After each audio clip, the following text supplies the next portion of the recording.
Good morning. We have James Fitzgerald. You are actually I think you're the very first CrossFit Games champion that we've had on the podcast. So welcome. Oh, well, thank you. Is that still something that you hear a lot about? I mean, since 2007, the games has manifested into a whole new beast. Do people still stop you now because of your championship or because all you've done in the fitness world? Oh, if there's a stop, it's definitely because they recognize my face probably from a CrossFit movie or just traditional YouTube videos or videos that were shared by CrossFit back in the day for sure.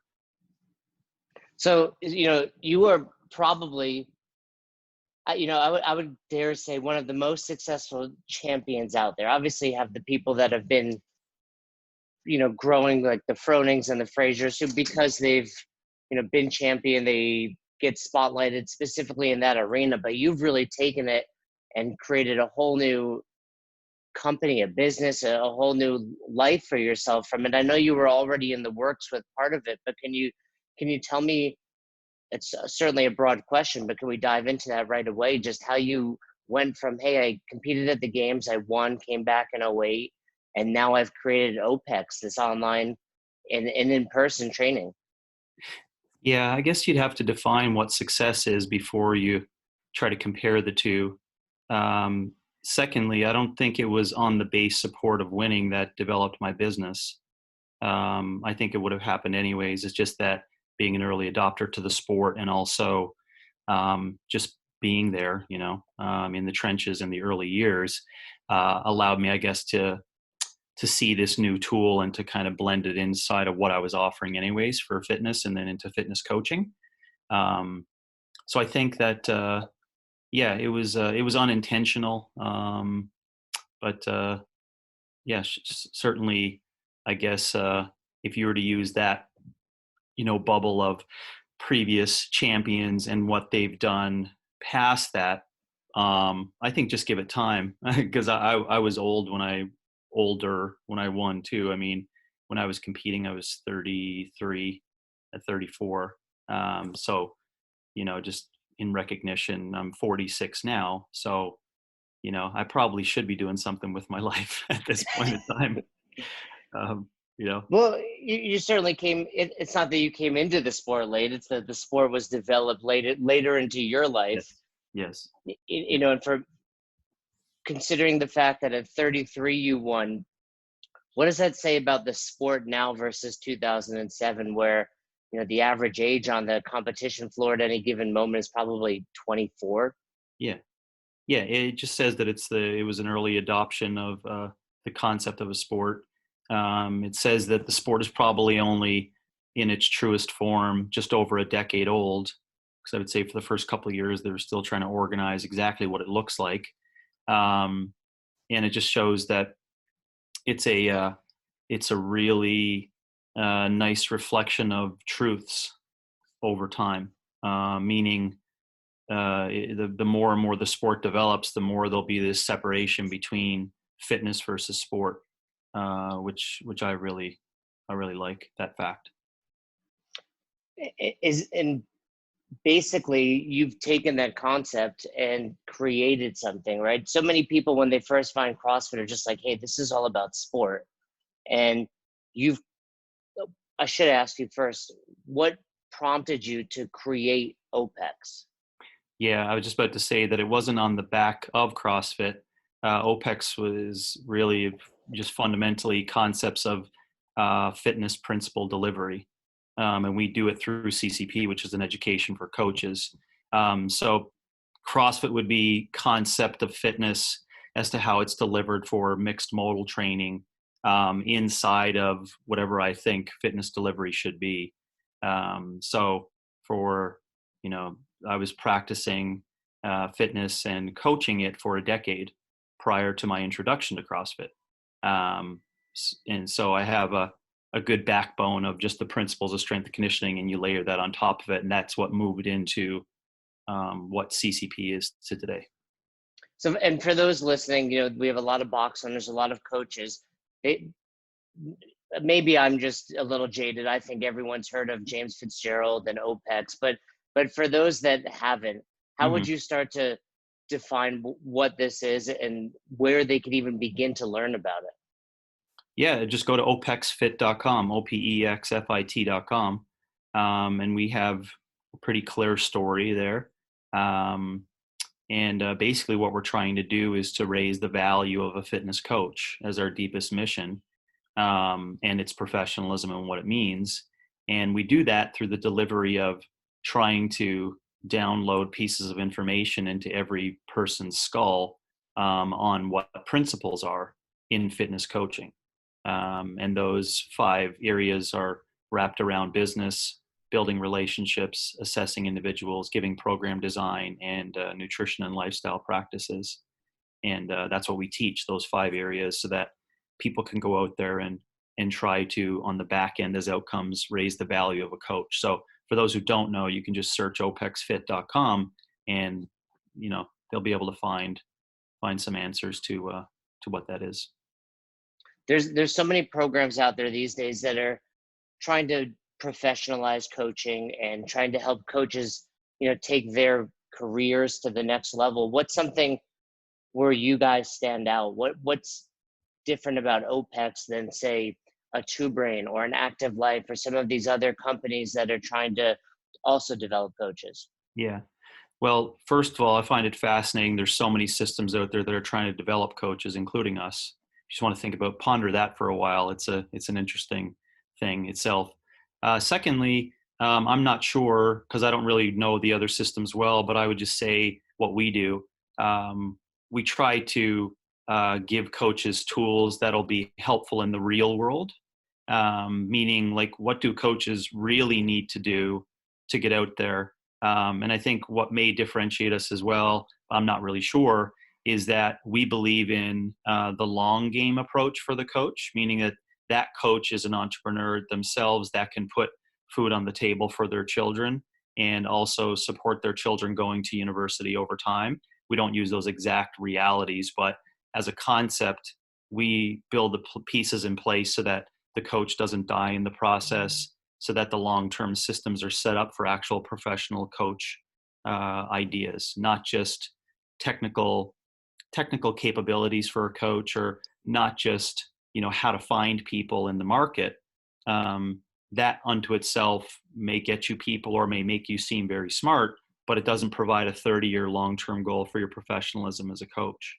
And so I think that's what we may, I don't know if we're better than others, but that's what we certainly focus on, is autonomy for the coach and autonomy for the client. Growing up, I'm 41, so I'm just a few years younger than you, and I think we kind of probably developed the same way in fitness. Why do you think there still is kind of a stigma as far as the fitness trainer goes? I mean, to this day, my parents ask me when I'm going to get a real job. I've written books, Yeah. I've traveled the world, I've owned 3 affiliates. Mm-hmm. What's it going to take to truly professionalize the world of fitness trainers?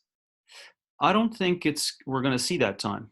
To be honest, it doesn't mean we don't strive towards getting it, but it's not that important for the human race to become intentional in movement and exercise. I think that's the the low hanging fruit kind of conceptual tension. And the purveyors of this information that you and I know, what you and I know in principles of basic lifestyle guidelines, is not sexy. It's not sellable. So inside of whatever is offered, it's going to be chaos, and madness. And some could argue, well, it's because there's no regulation. It's like, even if you do regulate it, no one gives a shit about it. To be honest, like, their deepest intentions, to tell 7.7 billion people in the next 2 decades, health is quite good. People are like, what? Yeah, the health is just something you do so it can help support these other things that I want to do. And you can see, even if it comes out of most, billions of people's mouth like that, we have no chance in hell of sticking out as being like, I can help you with your, better thoughts, and I can help you not, be crippled when you're 75, and I can help you, grow your business because I can give you some ideas around good physical challenges and improve your cognitive function. Like, Well, a lot of what you're preaching and a lot of what you put out there also, like you've mentioned, has to do with your cognitive function and things like mindset. Do you think it's going to take that, the combination of all of those efforts? So the idea that, hey, a fitness trainer just gets you stronger isn't necessarily the case, but it's that they actually get you better at life. Do I think that will occur over time? Not only will it occur, but do you think that's what is necessary in order to professionalize? Oh yeah, that's what I believe is necessary, but chance of it happening pretty slim in What percentages. You know, what's slowing it down? I mean, we have people like you. oh, We have these other. it's back to the original point. What's slowing it down is that there has to be a conversation and a fundamental belief in movement and physical challenges being important. But biologically, we don't need it today for evolution purposes and reproduction. And like you and I think we do, but we don't. It's not functional. Like for what you and I are doing right now, we're sitting in a chair reading each other across a computer, right? So I don't need to have a great bench in order to do that. And because we're like 3 generations deep where, fitness and exercise has been seen as a duct tape approach, we have no chance in hell of turning it around. It doesn't mean that the marginal percentages of who we'll work with or speak about won't shift some people's perspectives, but for that to bleed out to be viral, it's slim. What would you tell box owners that they need to focus on, right? So many box owners get involved, and I think to this day they're kind of like, hey, if I survive, I survive. This is great. I'm doing what I enjoy. It's better than sitting behind a desk, but not many will ultimately get the same level of success. And of course, we can, I'd love to hear your definition of success. But what would you tell the box owners out there that feel that way? Feel which way? Feel just that, like you're saying, this isn't ever going to be a necessity. So I'm just going to survive. Like, hey, I'll make 30, Yeah, just 40, keep doing what you're doing. $50,000. Yeah. Yeah, Support my put. just keep Would doing what that, you're doing. that's your advice? Just keep doing it. Well, if they believe what I believe, that it's not going to make a dent, then what am I going to tell them? So what's your motivation? And if you believe that, what's your motivation? You work so hard clearly to develop this program. You've traveled the world much like I have, teaching other trainers. The list of trainers that you've coached are some of the most well recognized and best in the world, right? We just had Jason Layden on the podcast, and he speaks very highly of you, someone that I respect as a coach. So what motivates you to continue to create this, to continue to put the content out there? I think so that there'll be some individuals on this planet that will become more conscious of the fact of what fitness can do for other people's lives. And if I get, 30 people that rise up over time that see that, that's great. If it's 1,000, that's great. If it's 25, that's great too. So my motivation is just to send out ideas and creative thought strategies. And if people pick that out and then come up with their own rendition of whatever that's going to look like, then I think, I'll, I think that would be deemed as being, successful. But I don't have motivation to do that. I think it's just what I do, and it kind of lends itself to happening. I think I'd probably get burnt if I was motivated to get up and try to push the spider webs out, to thousands and thousands of people. So I just kind of put it out there and let it run itself. At 46, what motivates you to continue to train at the level you train? Well, the level that I train at is, relatively to the global planet is, I'm a fucking Adonis compared to the planet. Well, yeah, I People. mean, compared to So, just the but average CrossFitter, you're yeah, still really, really fit. yeah, no, I just wanted to create some, just so let me finish my sentence so people can clarify what I mean by that. Um, and then I have my own relative capabilities, right? Like I have my own unique history of physical expression, right? So where I am in relation to that, I'm much less fit and less capable than what I used to be. And then I do have a long-term strategy now to be able to exercise every day. I love doing movement every day. I discover so much around that. I meditate through it. I create some really interesting, thought experiments because I'm in that place of focus and I'm very centered when I get to move every day in different ways. And I still love doing, physical challenges, testing myself on what I am or am not capable of as a feedback loop to determine exactly where I sit right now. And because of all my experiences, my goal is just consistency. There's finite capabilities for each of us biologically. And let's just think about that. I'm not going to have the same capabilities now and I will in 20 years, but I'd like to still have movement strategies that I can overcome in 30 years or 35 years, right? And I will die as a period of time, and I have a finite time to kind of create as many experiences as I can, to essentially, in my belief, just try to figure out the entire time, just keep asking questions on why I'm doing what I'm doing. When you say you meditate through your workouts, what does that mean? Well, it's meditation would be common language that people would understand today. I partnered it up with the word presence or focus. To me, those are interchangeable. So when I do exercise and breathe and get centered, and I'm not thinking about anything else, I am really in a meditative practice, which is connecting breath and where my body is, and spatial awareness, and just noticing my noticing, like looking at my thoughts. So that could be through multiple different kinds of exercise. So that's what I meant by it. You were an early adopter to CrossFit, certainly one of the, when you probably started training CrossFit, what, 2005 or six? Yeah, late 4 and 5 is when I started posting as every day. And for those that weren't around back then, you and this other gentleman who went by the initials AFT Yeah, Brett. were the two guys that everybody was chasing after. It was really competitive going into the games. And I'd love to hear about that. But you were an early adopter to CrossFit. You were also an early adopter to the assault bike. Mm-hmm. And you nowadays it's pretty commonplace. What drew you to that piece of equipment way back when? I remember, you were one of the first people that put out the 100 calories and just intervals going on there. And I had a Airdyne in my attic that I used to ride for wrestling, but not the same way that we know how to ride an assault bike these days. Mm-hmm. What got you on that bike for the first time, and then what made you think, okay, the world needs to use this thing?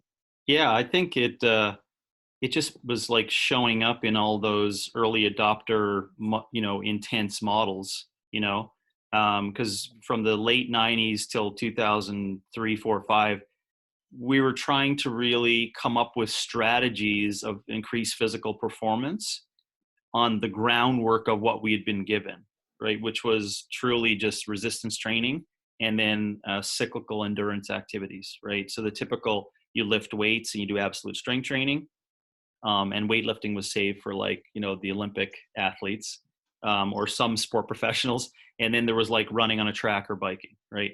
And so then after this in the late 90s, we got these new concepts of like, well, how do we involve these other modalities? And this is where the bike, which has been around since the 70s actually in multiple different ways, kind of went through this, different waves of exercise where exercise was seen as like something that's going to be challenging, right? It's the same as the VersaClimber, very similar story, but we got weaker as a planet. And anything that we were going to do for aerobic activity, we tried to find the least resistance and the easiest way to do it. And so that's when, elliptical trainers and treadmills, it's just whatever shit you can be easy, that's what we want to do, right? Bands over barbells, get my point. So at this 2003, 4, 5, 6, 7, we went after, or me and a number of other people who were interested in all these modalities, we went after shit that was challenging, right? And what was there was that fucking Airdyne, that never faltered with giving you the right dose response, right? We call it Airdyne because it was Airdyne as the name of it back in the day. And now we're like, gosh, 20 years removed from that, and we have this wonderful, rendition of something that's not going to break down every few weeks. that just gives you an unbelievable dose response. So there's a long history to that. People can, you can actually, this is a product placement opportunity here. You can watch well, it's free. You can watch on YouTube some information that I share on energy system training on the assault bike as well as the assault runner, but I'll stop there. What do you think it's going to take for the Versa Climber to become as prominent as the assault bike has? Yeah, good question. I think it needs to be bought by a larger company that wants to have some creativity and design so that they can scale it effectively. I just don't think, and this is just my perspective, so I don't mean to step on anyone's toes here, but whoever is in control of it, the manufacturing and they just don't see the power of it like Rogue and Assault did. Where they worked as hard as possible to get this machine to a point where it can be scaled, decrease the margins so much so that they can just push it out, and that takes someone who owns that entire thing to go, yeah, this is a really solid piece of equipment that is challenging, and you just got to get a right language behind it. Yeah, it's almost laughable when you walk into a standard gym and there's a Versa Climber because no one is using it. No. Yeah, if they are, they're just going, yeah, or it's just a very 5-minute warm up. It's the warm up piece of equipment. Yeah. So, in 2004-05, you find CrossFit, and then obviously you go on to win the games. At what point did you realize, okay, my training has to change, my training has to adapt? I know you went back in 2008, and you had some cramps, and you ultimately had to withdraw from the competition. But was that the moment where you're like, okay, things need to change if I'm going to be able to keep up with this sport? Or was it simply a matter of pursuing, the best version of yourself? Yeah, no, I think, 2009 was when I had the physical issues, but I shouldn't have been there. But I remember doing stuff in 2008, early 2008, prior to the 2008 games, where it was only due to the movie that I was really intrinsically pulled to go back to the games. Like, I knew that I was amongst a whole bunch of young whippersnappers who were following me on my blog as well as I was coaching, but I was like, yeah, this is different. These guys are a decade in age and difference. They recover a whole lot faster, and they're like dying to have more, right? Like, why can't we do doubles? Why can't we do these things on top of it? It's like, okay, well, I guess that's what you're capable of doing.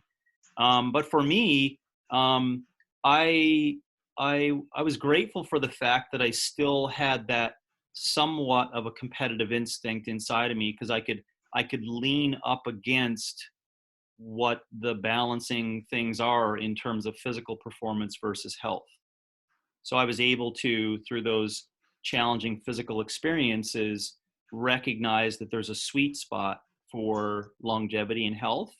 And it's nowhere near what I was doing with regards to competitive nature fitness. And so, when you can't do those functional, cognitive, physical things, and you're like the fittest person on earth, there's a beautiful dichotomy there at place that, I became staunchly aware of, over 2008, 9, 10. And remember, what was my day job when I took off the OPT, cloak? It wasn't a superhero fucking flashing thing in the back. It was a cloak. I had 2 young children, a wonderful relationship, and clients that were just dying to learn about this concept of what fitness is, right? So I had that always as a beautiful eye opener. I think if anything, this quarantine time is going to teach some people, hey, you don't need to do as much at the box.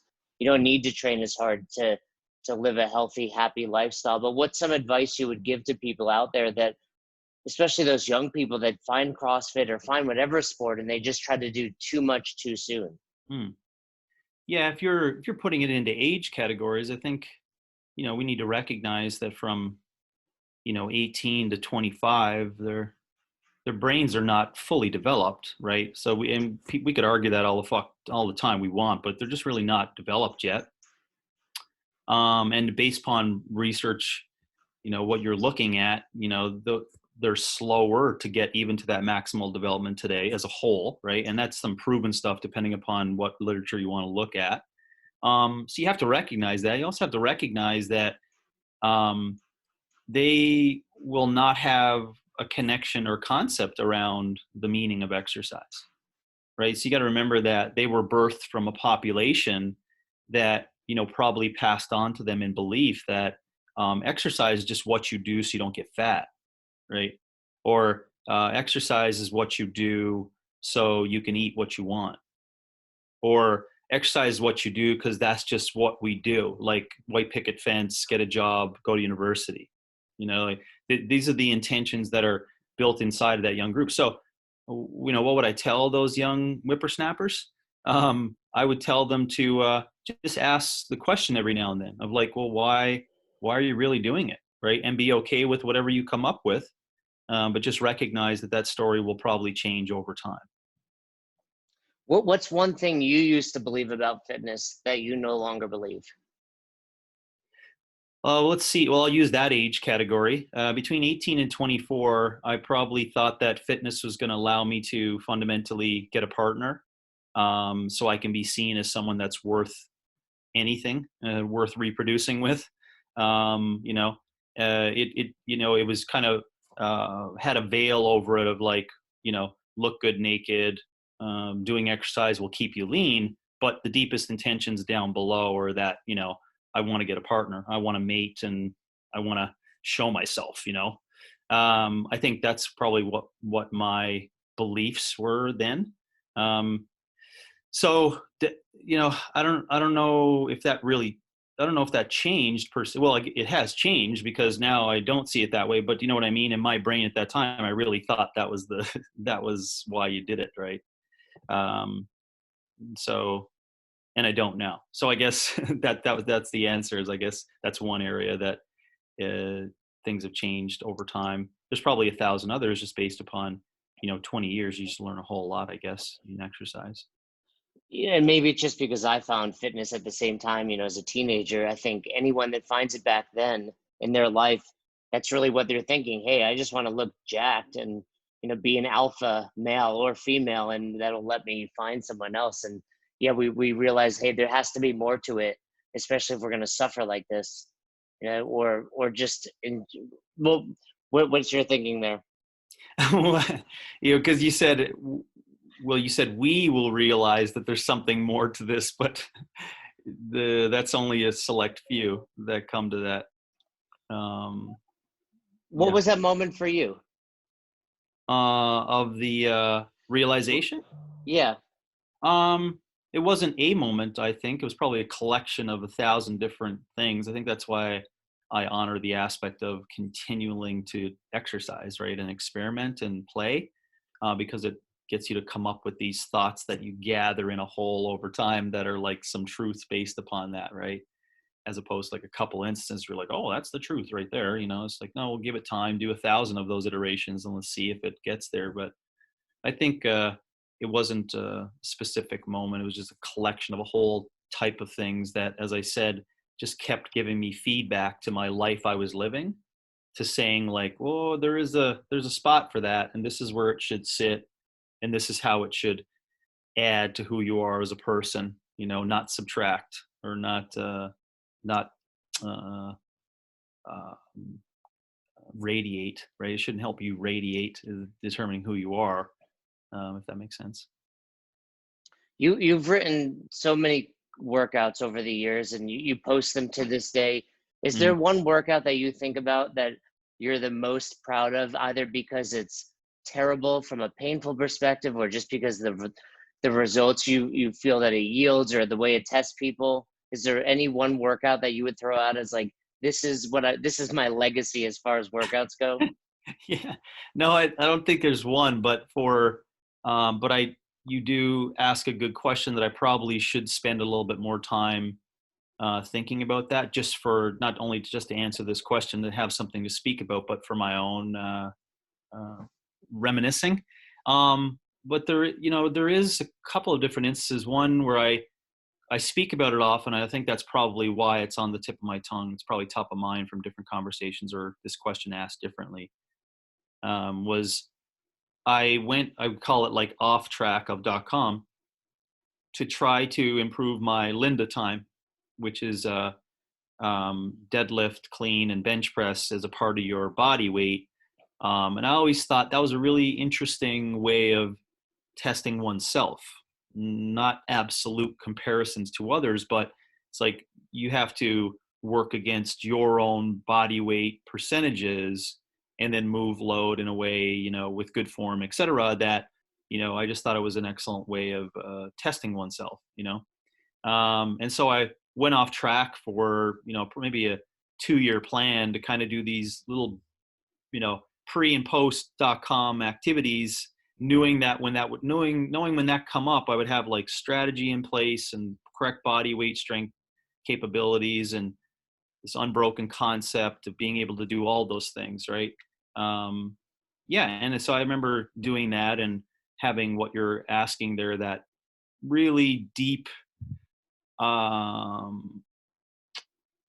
would I describe it without sounding too woo-woo? It's like out-of-body experience, I guess you could really say, where I don't remember a lot of it, but I do remember reminiscing on the floor after, just lying, watching the fan move around, and then recognizing that 30 minutes had passed after the workout was over, because you had always had the timer that you looked at, and then, it's like, oh, now it's like 45 minutes on the clock, right? It's like, what the fuck? So, Linda would be one of those. That was 10, 9, 8, 7, 6, 5, 4, 3, 2, 1. 2 times body weight. No, 1.5 times body weight deadlift, body weight bench press, and 75% body weight clean. And you had to do it in that order. And yeah, so that would be one where it's for the ages, I guess you could say. Well, that was always one of my favorites because I weigh about 145, so I always got to Oh, go a lot lighter than my buddies. yeah. Do you remember what your best? Yes, Spieler used to crush that. Do you remember your best times for that workout? I think I broke 14 minutes at 168, 168 pounds, and I broke 14 minutes. And I thought for me, for what I was trying to accomplish, that was what I was trying to get it down to. They used it a few years ago at regionals as well, but with standard weights or set weights, I should say. Yeah. And, it definitely changes the initial stimulus of that workout for different people. Yeah. What about a workout that you actually wrote yourself? Oh gosh. I don't know. I would have to, I mean, I've done so many of them, but I'd have to reminisce on that one, like really think hard about it. I think one of the first ones that comes to mind from you was just the old, like 300 calories on the bike, or, 100 calories, all of those tests remind me of, I was definitely, there's a period of time at Albany CrossFit, the first box sale, where we were following, your training, and we had our different levels. And I remember just doing that so many times, and the feelings you would get prior were the worst. How bad it was going to hurt. The anticipation of the workout was always worse than the workout itself. Yeah. Well, I didn't, the 10-minute cals or 300 cals I didn't come up with. That was a Jim Jones variety or spin on it. But I think our usage of the bike for sure has made some people throw up a little in their mouth prior to doing it. Something else that I noticed about you when I was doing a little bit of research is just how many books you seem to be reading and putting out there. Do you have any that you would tell box owners or coaches, hey, this is something you definitely need to read, or just anyone on the planet? Like, these are the 3 books I'd recommend, or a book you'd recommend?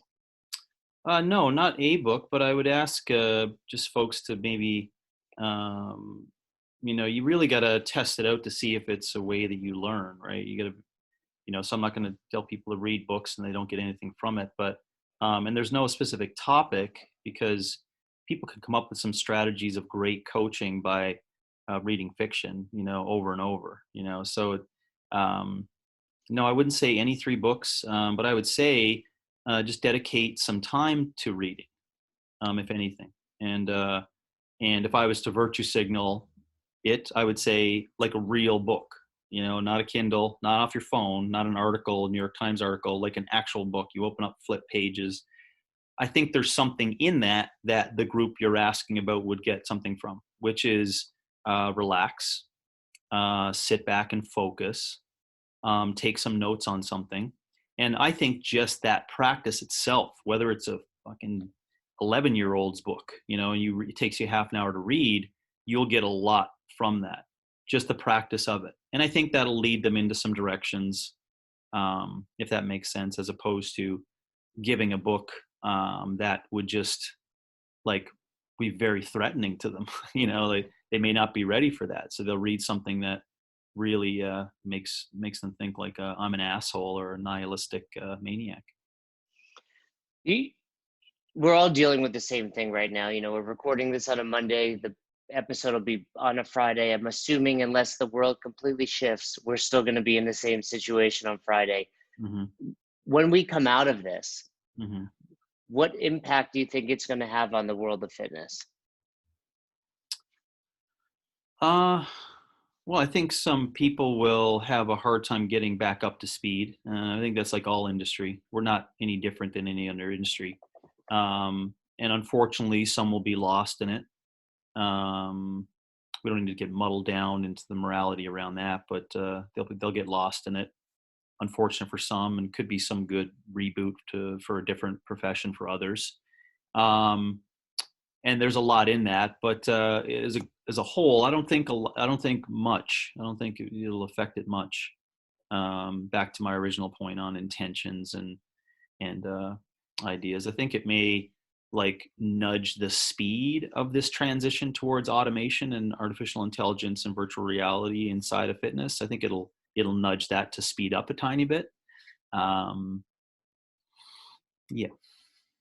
Do you think we're going to see more people staying at home to train, realizing, hey, I can work out at home? This, for a lot of people, this may be their first time, training in their extra bedroom or their garage, avoiding the box, not necessarily because of, disease, but just out of ease and cost, staying at home to train. No, it's not long enough. It's not a big enough dent. No, I don't think so.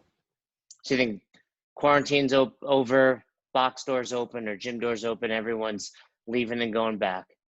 If not then over time. It's not long enough to change behaviors. I mean, changing behaviors is arguably impossible in humans anyways, but just read Daniel Kahneman's stuff on that and it'll mind fuck you a little bit around, well, what are they in behaviors and free will versus determinism, etc. So I don't think it's long enough. If this was like, okay, you're locked in for 3 years, yeah, but it's not long enough, I don't think, to make an impact on the behaviors. You strike me as someone who's very regimented. You have your routines. What are you doing now to make sure you stay focused, you stay productive during this time? I'm just picking up on your word stay. Well, with the implication that you typically are. Yeah.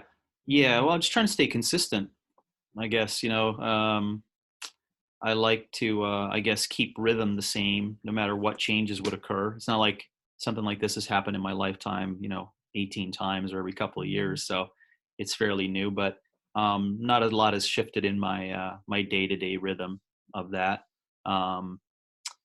So yeah, I just try to keep things as same as possible. Get up at the same time, come in same time, do exercise the same time, eat the same time, learn at the same time. And then there's some things that I'm not doing relative to the current time.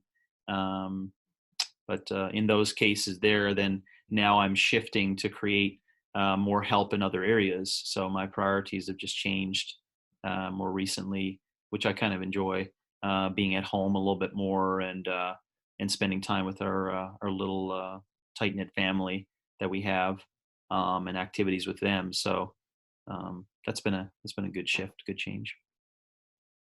Last question, looking back over your years as a competitor in the space of fitness, what was your favorite year of training? Obviously, of your 2007 championship, was that the year that you had the most fun and you're the most proud of, or was it another year or even another sport?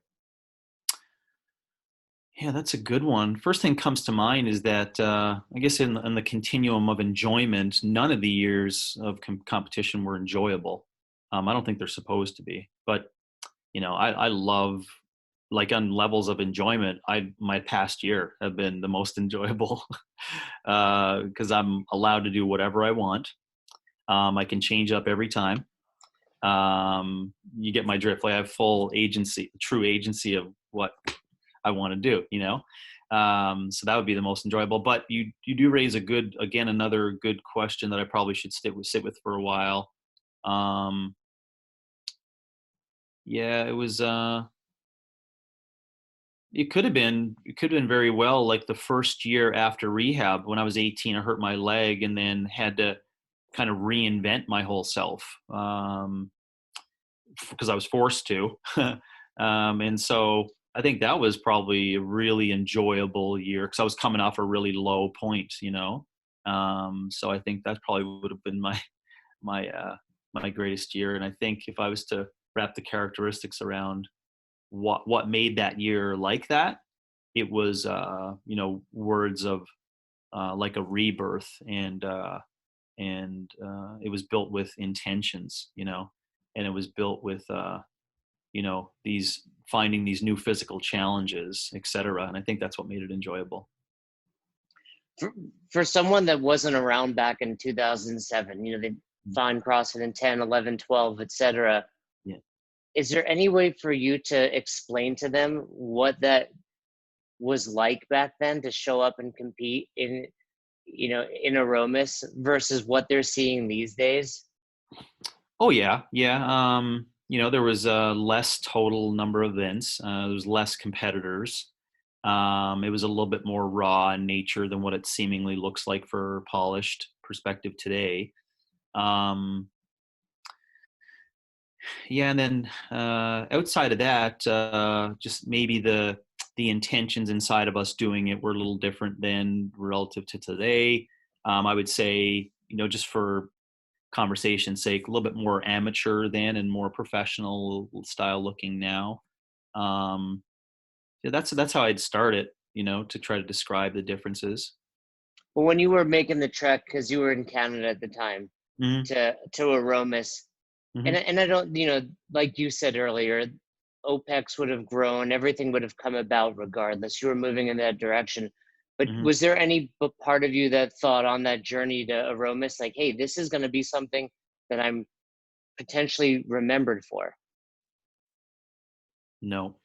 Brett and I, to bring him back into it, AFT, we had the conversation throughout all of our training, and then after this, that the actual event was going to definitely lead to something big. Like we said, oh yeah, man, in years time, this is going to be in Vegas, you know, crowds, people watching these people going at it, under the lights, and that's what you got, in Carson, on the Sunday night, right?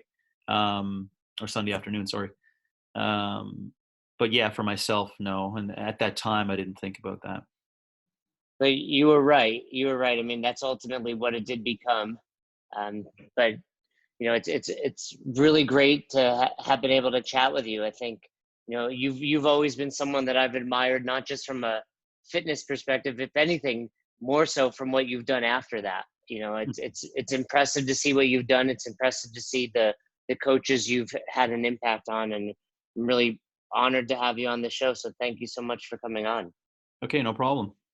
And we'll definitely send everybody, make sure that they check out opexfit.com, and you guys are constantly putting out some great content. So seek that out. And like you said, if you're doing all these things with intention, I think you'll be successful. So I thank you agree. so much.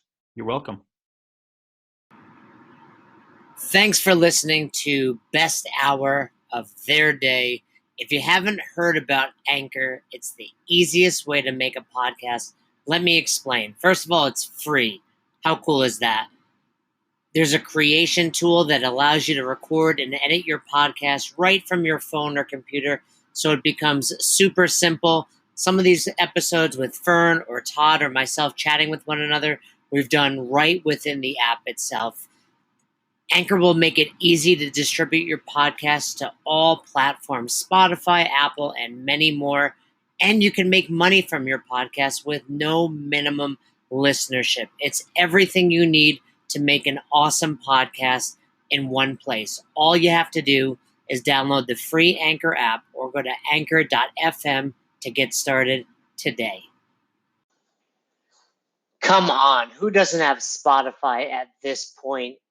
And if you were unaware, Spotify now is offering podcasts. That's right. On Spotify, you can listen to all your favorite artists, but also podcasts in one place for free.